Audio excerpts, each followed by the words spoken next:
ধারা 122-এ বলা হয়েছে বিধিমালা প্রণয়নে সুপ্রিম কোর্টের ক্ষমতা, অর্থাৎ এখানে সুপ্রিম কোর্টের কিছু নির্দিষ্ট ক্ষমতা নিয়ে আলোচনা করা হয়েছে।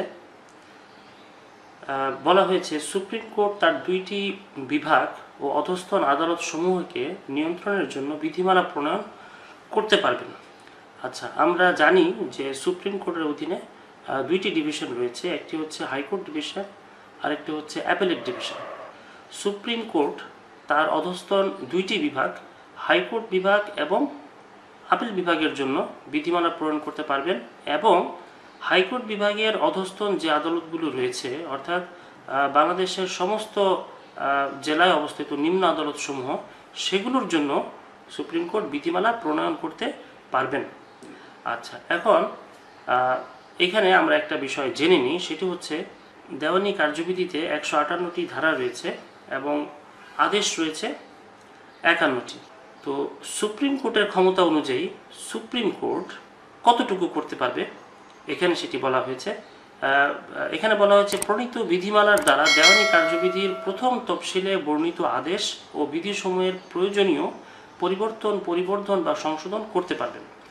অর্থাৎ দেওয়ানি কার্যবিধিতে যেই 158টি ধারা রয়েছে, সেই ধারা সুপ্রিম কোর্ট পরিবর্ধন বা সংশোধন করতে পারবেন না।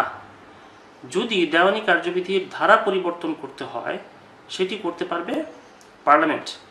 কিন্তু যেই আদেশ রয়েছে, অর্থাৎ প্রথম তফসিলে বর্ণিত যে আদেশসমূহ রয়েছে, যে 51টি আদেশ আমরা পেয়েছি দেওয়ানি কার্যবিধিতে, সেই আদেশসমূহ চাইলে সুপ্রিম কোর্ট সেগুলোর প্রয়োজনীয় পরিবর্ধন বা সংশোধন করতে পারবেন। তারপরে 123 ধারায় বলা হয়েছে বিধি কমিটি গঠন। অর্থাৎ এখানে বলা হয়েছে যে বিধি পরিবর্ধন বা সংশোধন করার জন্য একটি কমিটি গঠন করতে হবে। সেই কমিটিটি কিভাবে গঠন করতে হবে সেই বিষয়ে এখানে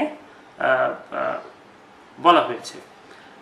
সুপ্রিম কোর্ট 122 ধারা মোতাবেক বিধিমালা প্রণয়নের জন্য নিম্নলিখিতভাবে কমিটি গঠন করতে পারবেন। অর্থাৎ এখানে যেইভাবে কমিটি গঠনের কথা বলা হয়েছে, সেইভাবে কমিটি গঠন করে সেই কমিটির মাধ্যমে বিধি প্রণয়ন করতে হবে। প্রথমেই বলা হয়েছে সুপ্রিম কোর্টের 3 জন বিচারক থাকবেন, যাদের মধ্যে একজন জেলা জজ হিসেবে কমপক্ষে 3 বছর কর্মরত ছিলেন। অর্থাৎ যাদেরকে নিয়ে কমিটি গঠন হবে, তাদের মধ্যে 3 জনকে অবশ্যই সুপ্রিম কোর্টের বিচারক হতে হবে, এবং এই 3 জনের মধ্যে একজনকে অবশ্যই জেলা জজ হিসেবে 3 বছর কাজ করার অভিজ্ঞতা থাকতে হবে। খতে বলা হয়েছে সুপ্রিম কোর্টের আইন পেশায় আছেন এমন 2 জন আইনজীবী। অর্থাৎ আমরা 3 জন বিচারক পেয়েছি, এখন আমাদেরকে আরও 2 জন অন্তর্ভুক্ত করতে হবে যারা সুপ্রিম কোর্টের আইন পেশায় রয়েছেন। গতে বলা হয়েছে হাইকোর্ট বিভাগের অধস্তন দেওয়ানি আদালতের 1 জন বিচারক। অর্থাৎ হাইকোর্ট বিভাগের অধীনে যে দেওয়ানি আদালতগুলো রয়েছে, সে আদালত হতে 1 জন বিচারককে এই কমিটিতে অন্তর্ভুক্ত করতে হবে। তাহলে আমরা টোটাল 6 জনকে পেয়ে গেলাম। এই 6 জনকে নিয়ে বিধি কমিটি গঠন করতে হবে, এবং এই কমিটি 122 ধারার অধীনে সুপ্রিম কোর্টকে যে ক্ষমতা দেওয়া হয়েছে বিধি প্রণয়ন করার জন্য, এই কমিটি সেই বিধি প্রণয়ন করতে পারবে। এখানে আরও বলা হয়েছে উপরে বর্ণিত সদস্যদের নিয়োগ দান করবেন প্রধান বিচারপতি। অর্থাৎ এই যে সদস্যদেরকে নিয়ে বিধি কমিটি গঠন করতে হবে, এই সদস্যদেরকে নিয়োগ প্রদান করবেন প্রধান বিচারপতি, এবং সদস্যদের মধ্যে হতে একজনকে সভাপতি মনোনীত করবেন। অর্থাৎ একজনকে সভাপতি বানাতে হবে।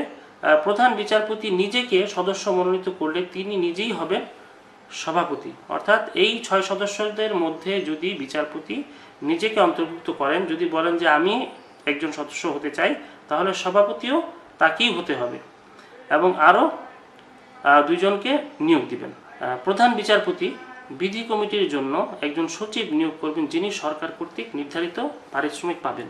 অর্থাৎ যেই 6 জন সদস্য আমরা কমিটির জন্য পেলাম, সেই 6 জনের বাইরে আরেকজনকে নিয়োগ করবেন প্রধান বিচারপতি সচিব হিসাবে। সেই সচিব সরকার কর্তৃক নির্ধারিত বেতন পাবেন বা পারিশ্রমিক পাবেন। 126 ধারায় বলা হয়েছে বিধিসমূহ অনুমোদন সাপেক্ষ হবে, অর্থাৎ এই বিধিসমূহ যেগুলো তৈরি করা হলো সেগুলো তৈরির আগে কার অনুমোদন নিতে হবে সে ব্যাপারে এখানে বলা হয়েছে। 122 ধারা অনুসারে বিধিমালা প্রণয়ন অবশ্যই রাষ্ট্রপতির পূর্ব অনুমোদন সাপেক্ষ হবে, অর্থাৎ 122 ধারা অনুযায়ী যে বিধিমালা প্রণয়ন করা হবে তা প্রণয়নের পূর্বে অবশ্যই রাষ্ট্রপতির অনুমোদন নিয়ে নিতে হবে। 132 ধারায় বলা হয়েছে কতিপয় স্ত্রীলোকের ব্যক্তিগত হাজিরা হতে অব্যাহতি, অর্থাৎ 132 ধারা অনুযায়ী আমরা স্পেসিফিক কিছু নারীকে ব্যক্তিগত হাজিরা হতে অব্যাহতি দিতে পারবো। তো কাদেরকে অব্যাহতি আমরা দিতে পারবো সে ব্যাপারে এখানে আলোচনা করা হয়েছে। বলা হয়েছে পর্দানশীল স্ত্রী লোককে আদালত ব্যক্তিগত হাজিরা হতে অব্যাহতি দিবেন, অর্থাৎ যেই নারী পর্দানশীল, পর্দা পরিধান করে, সে নারীকে আদালত ব্যক্তিগত হাজিরা হতে অব্যাহতি দিবেন। তবে এই ধরনের বিধান গ্রেপ্তারের ক্ষেত্রে প্রযোজ্য হবে না, অর্থাৎ যদি এমন হয় যে স্ত্রী লোকটি পর্দানশীল কিন্তু তাকে গ্রেপ্তারের জন্য আদালত আদেশ প্রদান করেছে, সেক্ষেত্রে সেই নারীকে গ্রেপ্তার করার জন্য 132 ধারা প্রয়োগ করা যাবে না। তারপরে বলা হয়েছে 135-এর এ ধারায় আইন পরিষদের সদস্যদের গ্রেপ্তার ও আটক আদেশ হতে অব্যাহতি, অর্থাৎ আইন পরিষদের সদস্য যারা রয়েছেন তাদেরকে গ্রেপ্তার করা এবং আটক করা হতে অব্যাহতি দেওয়া যাবে। তো কখন কিভাবে তাদেরকে অব্যাহতি দেওয়া যাবে সে ব্যাপারে এখানে আলোচনা করা হয়েছে। বলা হয়েছে নিম্নলিখিত ব্যক্তিগণকে দেওয়ানি পরোয়ানায় গ্রেপ্তার বা আটক করা যাবে না, অর্থাৎ আইন পরিষদের সদস্যদের কারো বিরুদ্ধে যদি দেওয়ানি কোনো আদালত পরোয়ানা জারি করে গ্রেপ্তার করার বা আটক করার, সেক্ষেত্রে তাকে এই ধারা অনুযায়ী তাকে অব্যাহতি দিতে হবে। প্রথমে বলা হয়েছে, কথায় বলা হয়েছে সংসদ সদস্য হলে সংসদের অধিবেশন চলাকালীন সময়, অর্থাৎ সংসদ সদস্য যারা রয়েছে আমাদের বাংলাদেশে, পার্লামেন্টের সদস্য, যখন তারা সংসদে বসবেন, অধিবেশন চলবে, সেই অধিবেশন চলাকালীন সময় তাদেরকে গ্রেপ্তার বা আটক করা যাবে না। খতে বলা হয়েছে সংসদীয় কমিটির সদস্য হলে কমিটি সভা চলাকালীন সময়। আচ্ছা, অর্থাৎ সংসদের যে সংসদীয় কমিটি রয়েছে সেই সংসদীয় কমিটির যারা সদস্য তারা যখন কমিটির সভায় বসবে সেই সভা চলাকালীন সময় তাদেরকে গ্রেপ্তার বা আটক করা যাবে না।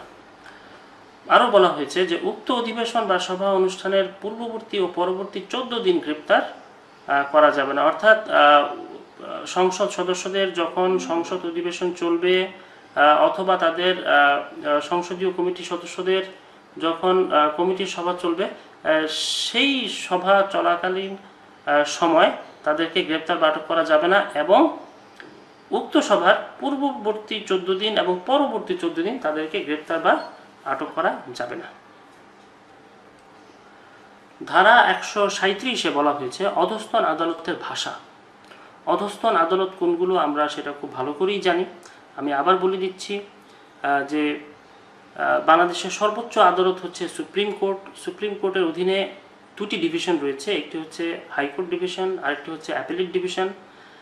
আমাদের হাইকোর্ট ডিভিশনের অধীনে বাংলাদেশের সমস্ত অধস্তন আদালতগুলো রয়েছে, যেগুলো বাংলাদেশের সমগ্র জেলায় অবস্থিত। সেই অধস্তন আদালতের কি ভাষা হবে সেই ব্যাপারে এখানে আলোচনা করা হয়েছে। এখানে বলা হয়েছে অধস্তন আদালতের ভাষা নির্ধারণ করবেন সরকার, অর্থাৎ সকল অধস্তন আদালত তার কি ভাষা হবে সেটা নির্ধারণ করবেন সরকার, এবং অধস্তন আদালত যে আদালতের অধীনে অর্থাৎ সুপ্রিম কোর্ট, সেই সুপ্রিম কোর্টের ভাষা নির্ধারণ করবেন সুপ্রিম কোর্টের প্রধান বিচারপতি।